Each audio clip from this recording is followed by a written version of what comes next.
लद्दाख में चल रहे सैन्य तनाव के बीच भारतीय वायुसेना चीन के तिब्बत और शिनजियांग प्रांत में स्थित हवाई ठिकानों पर नजदीकी से नजर गड़ाए हुए है।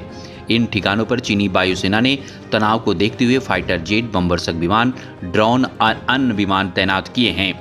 उधर चीन की किसी भी नापाक हरकत को जवाब देने के लिए भारतीय वायुसेना भी पूरी तरह से तैयार है। चीनी एयरफोर्स की शिनजियांग स्थित होटन और कांसगर, तिब्बत में गरगुनसा, लोहासा गोंगर और सिंगसे एयरबेस में किसी भी नए और बड़े हथियार की तैनाती नहीं हुई है।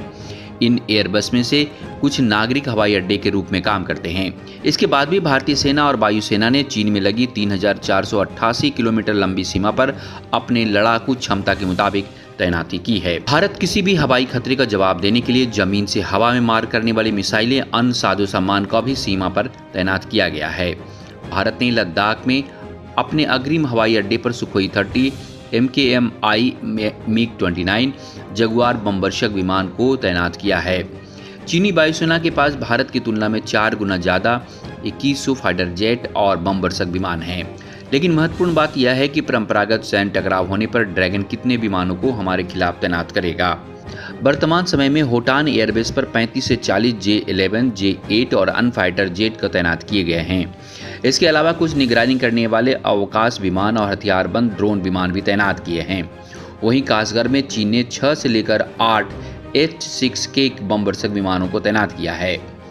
चीन के जमीनी सैनिकों को कमजोर करने के लिए भारतीय वायुसेना चीनी वायुसेना की तुलना में ज़्यादा तेजी से और ज़्यादा मात्रा में फाइटर जेट तैनात कर सकती है।